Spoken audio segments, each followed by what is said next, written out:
আমরা মানুষ সামাজিক জীব।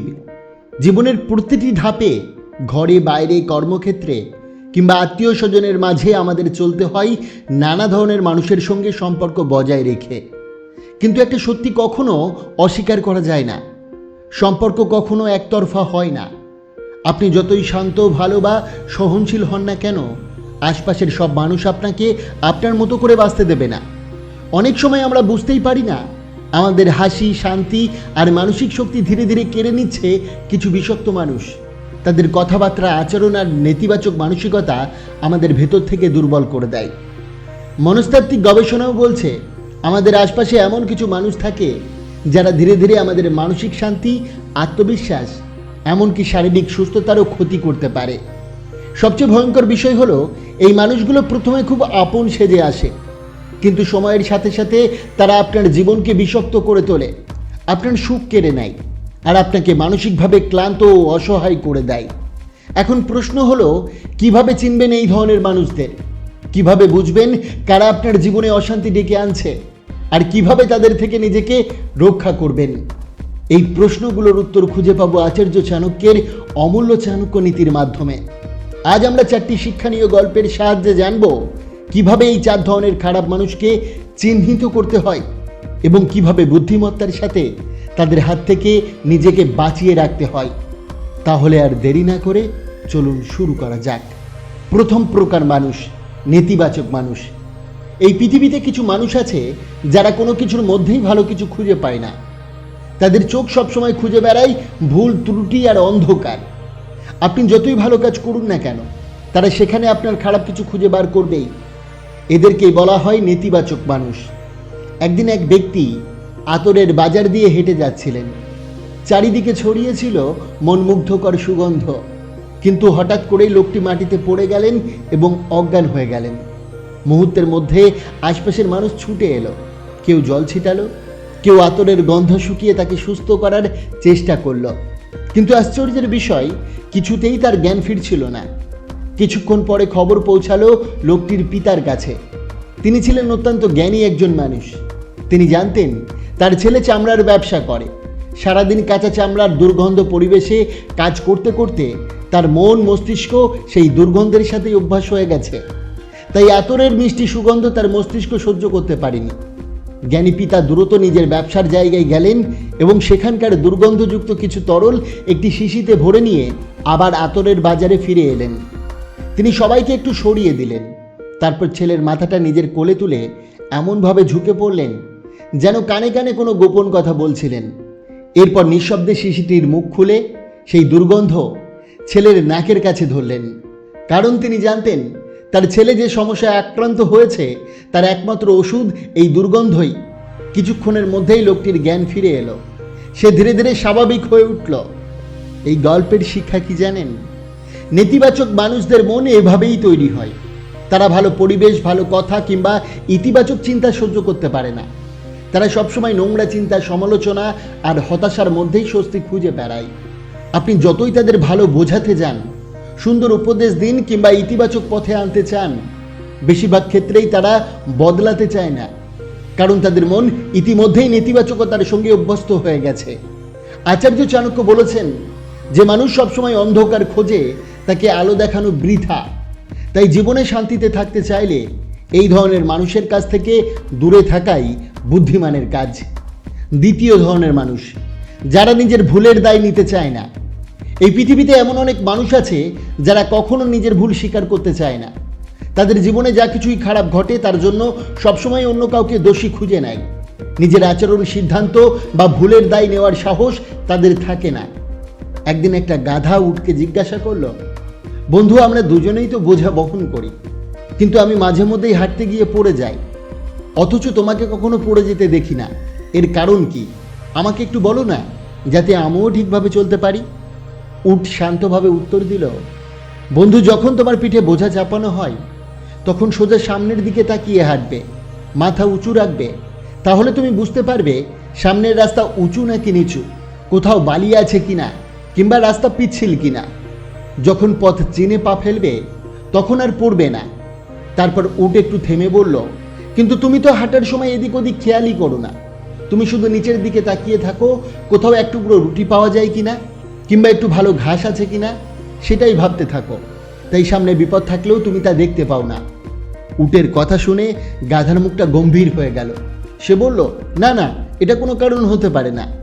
উট তখন আবার বলল, আচ্ছা তাহলে আরেকটা কথা শোনো। তোমার পিঠে বোঝা চাপানো হয় গন্তব্যে পৌঁছে দেওয়ার জন্য, কিন্তু তুমি বোঝা পেলেই তাড়াহুড়ো করে দৌড়াতে শুরু করো কেন? ধীরে সুস্থে বুঝে শুনে হাঁটলে তো কোনো সমস্যাই হতো না।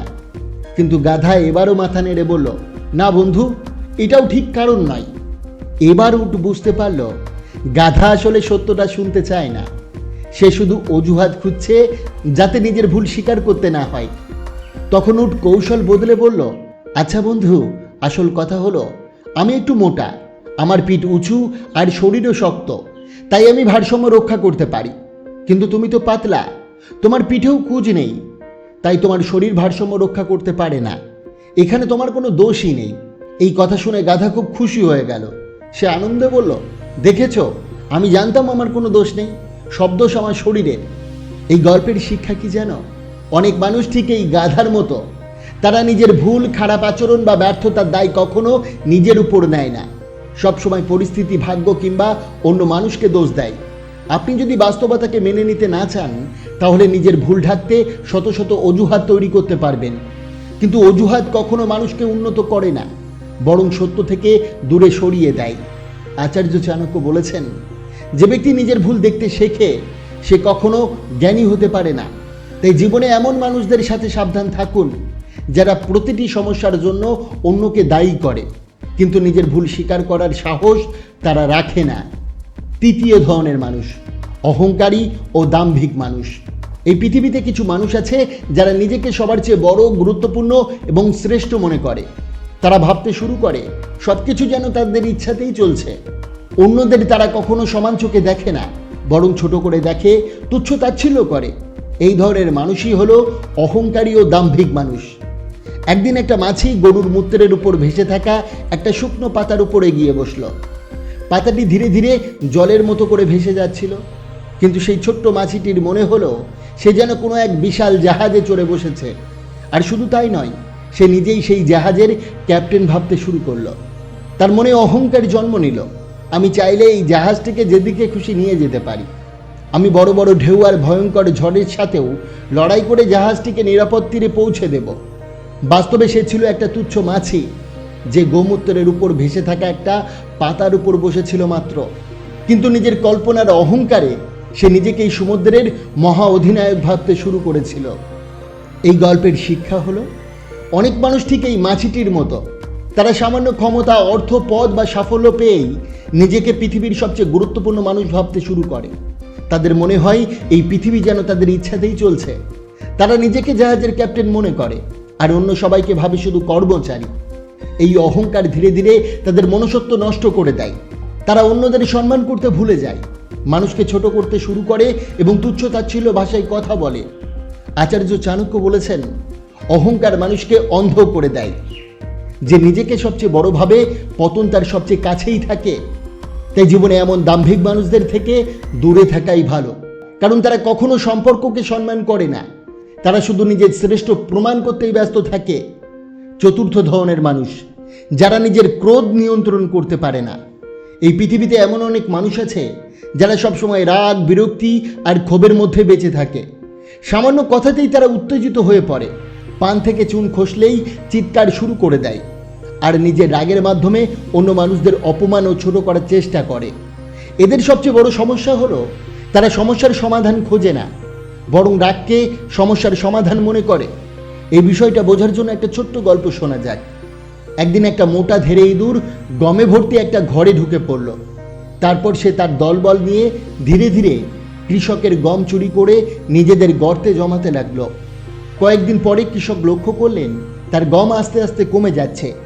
এমন পরিস্থিতিতে অনেকেই হয়তো রাগে চিৎকার শুরু করত, অস্থির হয়ে উঠত, অথবা না বুঝেই সবকিছু এলোমেলো করে ফেলত। কিন্তু কৃষক তা করল না। তিনি শান্তভাবে বসে ভাবতে শুরু করলেন, সমস্যার আসল কারণটা কোথায়। ধীরে ধীরে খুঁজতে খুঁজতে তিনি ইঁদুরের গর্তের মুখটা খুঁজে পেলেন। তারপর তিনি খুব ভালোভাবে সেই গর্ত বন্ধ করে দিলেন। ফলাফল, ইঁদুর আর গম চুরি করতে পারল না।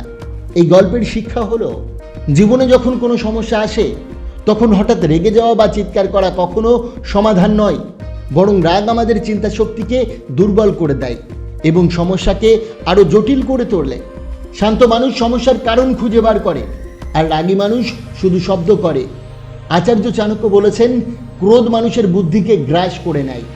যে নিজের রাগকে নিয়ন্ত্রণ করতে পারে না, সে নিজের জীবনকেও নিয়ন্ত্রণ করতে পারে না। তাই জীবনে এমন মানুষদের থেকে সাবধান থাকুন, যারা সবসময় রাগ, অপমান আর চিৎকারের মাধ্যমে সম্পর্ক চালাতে চায়। সে আত্মীয় হোক, বন্ধু হোক কিংবা খুব প্রিয় কেউ। অতিরিক্ত রাগী মানুষের সঙ্গে দীর্ঘদিন শান্তিতে বসবাস করা খুব কঠিন। মনে রাখবেন, আজকের দিনটা আপনার জন্য যতই কঠিন হোক না কেন, কখনো চেষ্টা করা বন্ধ করবেন না। হয়তো আগামীকাল আরও বেশি কষ্ট, আরও বেশি বাধা আপনার সামনে এসে দাঁড়াবে। কিন্তু যদি আপনি ধৈর্য ধরে নিরলসভাবে এগিয়ে যেতে থাকেন, তাহলে একদিন ঠিক সেই অন্ধকারের পরেই আসবে আলো। একদিন আপনার জীবনে আসবেই সেই আনন্দের সকাল, যেখানে আপনি পেছনে ফিরে তাকিয়ে বলবেন, ভালো হয়েছিল, আমি হাল ছাড়িনি। জীবনে কখনো নিজেকে দুর্বল ভাববেন না, কারণ প্রতিটি সফল মানুষের পেছনে লুকিয়ে থাকে অসংখ্য ব্যর্থতা, অপমান আর কঠিন সংগ্রামের গল্প। আচার্য চাণক্য বলেছেন, যে ব্যক্তি কঠিন সময়েও নিজের পথ চলা বন্ধ করে না, সফলতা একদিন তার কাছেই মাথা নত করে। তাই জীবনের যে কোনো পরিস্থিতিতে আশা হারাবেন না। নিজের উপর বিশ্বাস রাখুন, ধৈর্য রাখুন এবং প্রতিদিন নিজেকে আগের দিনের চেয়ে একটু ভালো করার চেষ্টা করুন। আপনার জীবনের প্রতিটি পদক্ষেপে শান্তি, সফলতা এবং সম্মান কামনা করি। আশা করি আজকের এই ভিডিওটি আপনার অনেক অনেক উপকারে আসবে। অবশ্যই ভিডিওটিকে একটি লাইক করবেন, কমেন্ট করবেন, প্রিয়জনের কাছে শেয়ার করতে ভুলবেন না। আপনাকে অসংখ্য ধন্যবাদ আমাদের পরিবারে যুক্ত হওয়ার জন্য।